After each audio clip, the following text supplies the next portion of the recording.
बिस्मिल्लाहिर्रहमानिर्रहीम। आज की इस वीडियो में हम देखेंगे कि हमारी जो इनपुट वोल्टेज सोर्स है वो सेम रहे और R1 और R2 को अगर हम चेंज करें तो आउटपुट वोल्टेज पे क्या इफ़ेक्ट पड़ता है। तो उसके लिए हम ये कहते हैं कि हमारे पास सर्किट एज इट इज़ वही है जो पहले हम यूज़ कर रहे थे पिछली वीडियोस में। मैं लेकिन कहता हूँ कि V in is equal to let's pause for a while कि ये 10 वोल्ट्स हैं और ये हमारे पास फिक्स्ड हैं।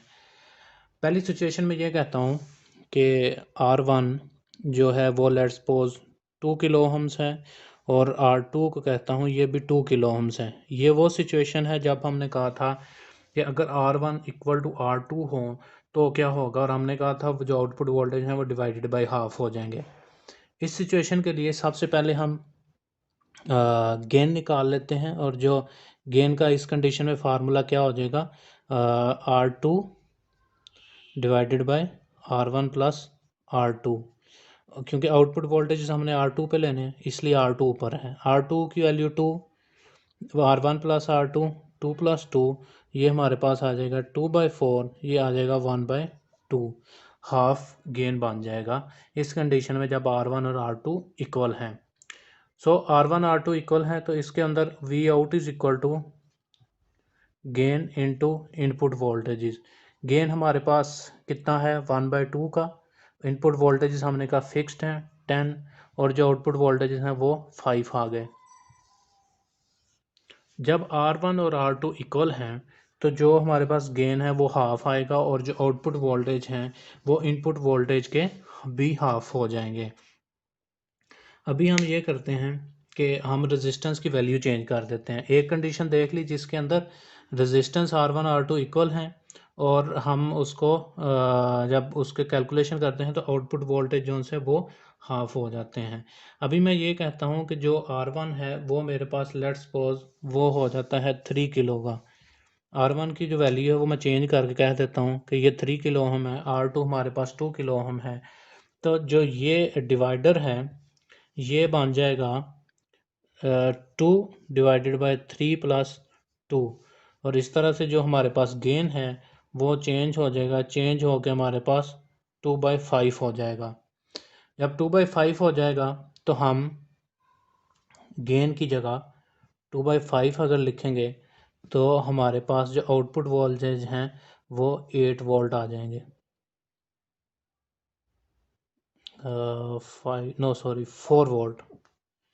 4 वोल्ट आ जाएंगे।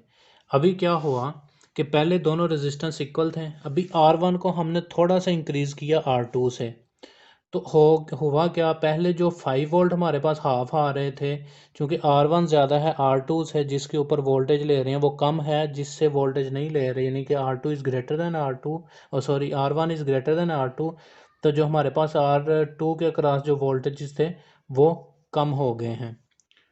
अभी हम इसी तरह से एक इनका जो डिफरेंस है रेजिस्टेंस का वो ज़्यादा कर देते हैं। लेट्स सपोज मैं R1 को कह देता हूँ, इनको मैं अगर ओहम्स में भी लिख लूँ तो R1 को मैं कह देता हूँ कि लेट्स सपोज ये 180 ओहम है, और जो मेरे पास R2 है इसको मैं कह देता हूँ कि ये बहुत ही छोटा है और जो इक्वल टू 2 ओहम है।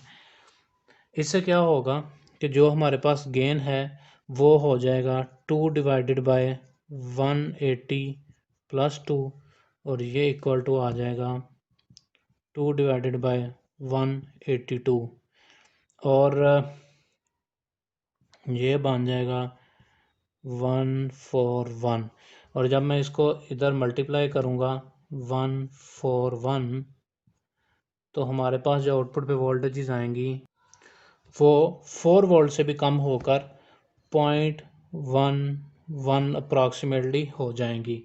जब हमने अभी क्या किया कि R1 की वैल्यू बहुत बड़ी कर दी R2 से, यानी कि R2 से इतनी बड़ी कर दी कि R2 अप्रॉक्सीमेटली अप्रोचिंग टू अगर ज़ीरो कर दें विद रिस्पेक्ट टू R1 तो उस हिसाब से जो आउटपुट पे वोल्टेजेस हैं वो हमारे देखें 0.11 हो गए कि R1 की वैल्यू हम बढ़ाते जा रहे हैं, जो जो बढ़ाते जा रहे हैं R2 की वैल्यू उस हिसाब से कम हो रही है और आउटपुट पे जो वोल्टेजेस हमें कम आना शुरू हो गए। अभी इसी तरह से मैं अगर ये करूं कि R1 की वैल्यू मैं बहुत ही छोटी कर दूं और जो R2 है उसकी वैल्यू मैं इंक्रीज़ कर देता हूं विद रिस्पेक्ट टू R1, तो मैं कहता हूँ जो R1 है वो लेट्स सपोज 1 ओहम है, और जो R2 है उसे मैं 47 ओहम कह देता हूँ। तो जब ये सिचुएशन आएगी तो गेन हमारा उसी तरह से चेंज हो जाएगा। चेंज इस तरह से कि 47 डिवाइडेड बाय 1 प्लस 47, और हमारे पास ये आएगा 47 डिवाइडेड बाय 48। 47 डिवाइडेड बाय 48 इधर हमारे पास गेन पे लिखा जाएगा 47 डिवाइडेड बाय 48 इंटू 10। और जब हम ये करेंगे तो जो आउटपुट है वो अप्रॉक्सीमेटली 9.8 वोल्ट के करीब आ जाएगी। तो अभी हमने इस सिचुएशन में तीनों कंडीशन देख ली कि R1 R2 के इक्वल हो तो क्या होता है कि जो आपका आउटपुट वोल्टेज है वो इनपुट का हाफ हो जाता है। और अगर आपका R1 is greater than R2 हो गए, बहुत ज़्यादा बड़ा है R2 से, तो फिर आपकी आउटपुट जो वोल्टेजेस हैं वो बड़े कम आना शुरू हो जाते हैं। और अगर आप उल्टा कर दें कि R2 की वैल्यू बढ़ा दें R1 से, तो आपको जो वोल्टेजेस सोर्स के होते हैं उसकी इक्वल जो वोल्टेजेस हैं वो मिलना शुरू हो जाते हैं। अभी हम इसी को आगे लेके चलते हैं और देखते हैं कि हमने एक डिवाइडर सर्किट बनाना है जो 15 वोल्ट को हमें करके दे, अटेनुएट करे और 5 वोल्ट दे, और उसके अंदर जो करंट फ्लो करे वो तकरीबन 0.5 मिली एम्पेयर का करंट फ्लो करे।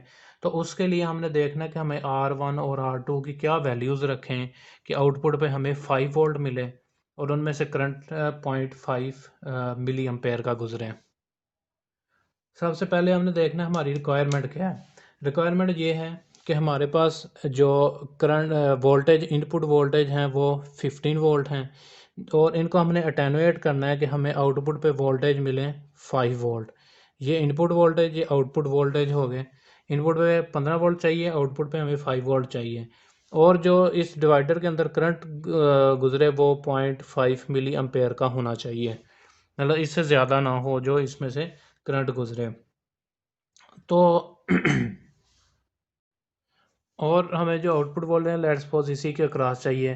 तो हमने एक चीज़ पढ़ी थी कि V out is equal to, या V out over V in is equal to R2 divided by R1 plus R2। Same मतलब ये गेन है, और ये जब वोल्टेज एट R2 लेंगे तो वो इसका गेन का फार्मूला ये बनेगा। तो हम अगर इसको मैं इसका रेसिप्रोकल ले लूँ, मैं इस तरफ V I input over V out voltage कर दूँ और इधर लिख दूँ R1 plus R2 divided by R1।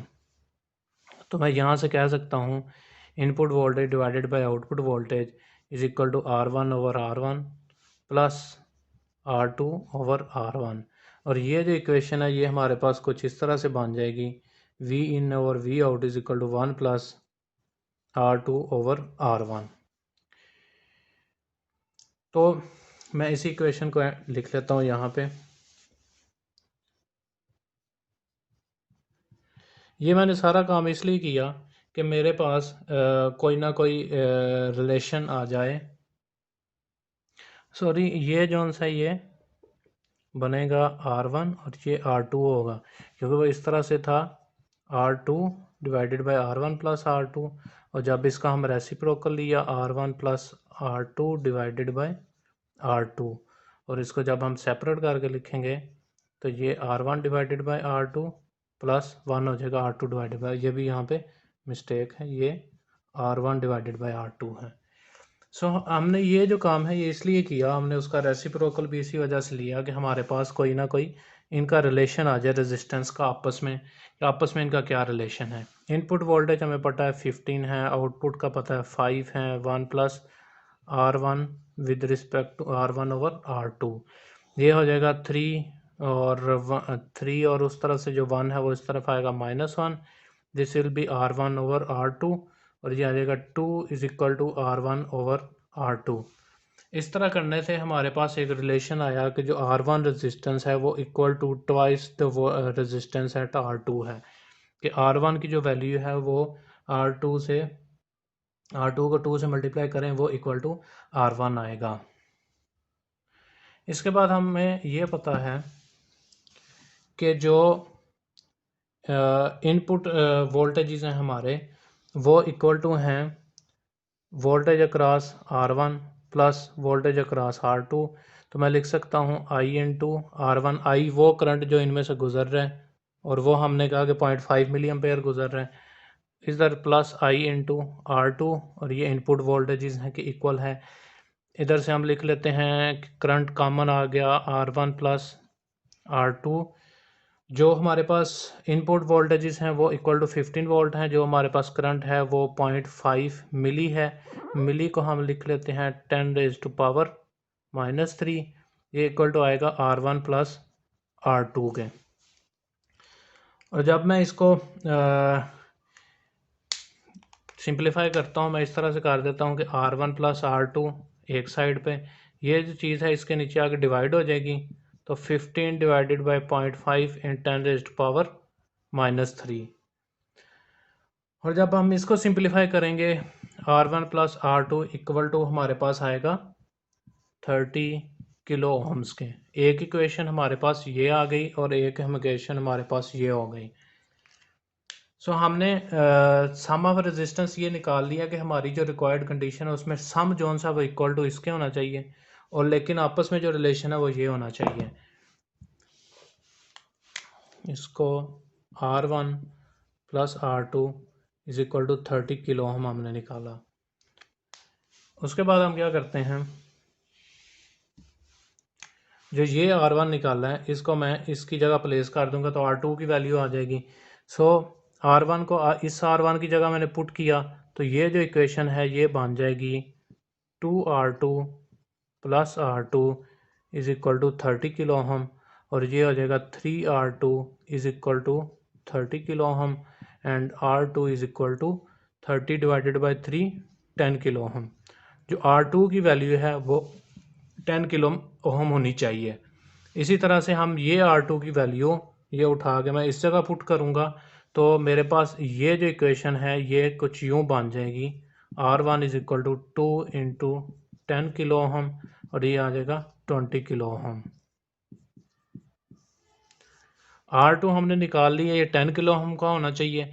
R1 हमने निकाल लिया कि ये 20 किलो ओम का होना चाहिए। ये जब हमारे पास होगा जो R1 है वो 20 किलो ओम और R2 जोन्स है वो 10 किलो ओम का होगा, तो हमारे पास आउटपुट पे 5 वोल्ट आएंगे और इनपुट पे जब 15 वोल्ट होंगे। तो मैं इधर लिख लेता हूँ कि R1 हमने निकाला 20 किलो ओम, R2 हमने निकाला 10 किलो ओम। अब मैं देखता हूँ कि इसका गेन क्या बनता है और वाकई ये उतने ही वोल्टेज हमें देगा। तो सिंपल मैं क्या करता हूँ कि इसका जो गेन है वो निकलेगा R2 divided by R1 plus R2। R2 10 है, R1 20 है और ये 10 है, ये 10 डिवाइडेड बाई 30, ये हो जाएगा हमारे पास 1/3 gain.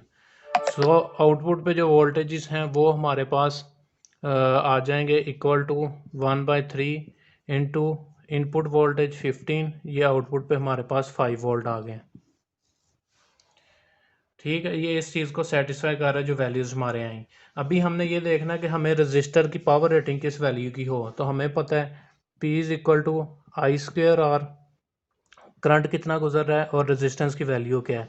So power rating of resistance R1, वो R1 की वैल्यू पुट करेंगे। रेजिस्टेंस के अंदर जो करंट गुजर रहा है वो 0.5 मिली गुजर रहा है, इसका स्क्वायर इंटू R1 की जो वैल्यू हमने निकाल ली इंटू 20 किलो की वैल्यू। तो इधर से पावर ऑफ रेजिस्टेंस R1 होनी चाहिए कि इतनी कम से कम उसकी पावर रेटिंग होनी चाहिए। इसी तरह पावर ऑफ रेजिस्टेंस R2 की कितनी वाटेज होनी चाहिए। तो ये जो चीज़ है ना ये सारी वाट आएंगे, इसका जो यूनिट है वाट होगा।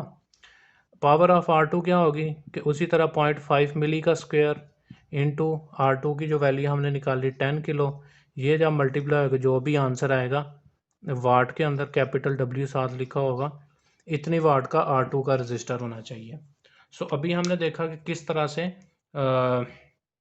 इनपुट वोल्टेज गिवन हो, आउटपुट वोल्टेज रिक्वायर्ड करंट हो, तो हम उससे रेजिस्टेंस की वैल्यू निकाल सकते हैं और फिर वो रेजिस्टेंस की क्या पावर रेटिंग हो, मतलब सिर्फ यही तो नहीं कि रेजिस्टेंस की हमने वैल्यू निकाल लेनी है, उसकी क्या कैपेसिटी हो, कितनी उसकी पावर हो के उसके अंदर से उतना वोल्टेज ड्रॉप बर्दाश्त कर सके, उसके अंदर से गुजरने वाले करंट को वो बर्दाश्त कर सके।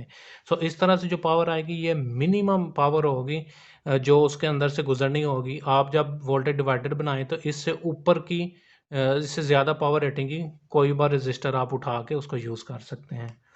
उम्मीद करता हूँ कि आपको वोल्टेज डिवाइडर की ये 2 एग्जांपल्स आपको समझ आई होंगी। अगर इस चीज़ की समझ आई है तो चैनल को ज़रूर सब्सक्राइब करें।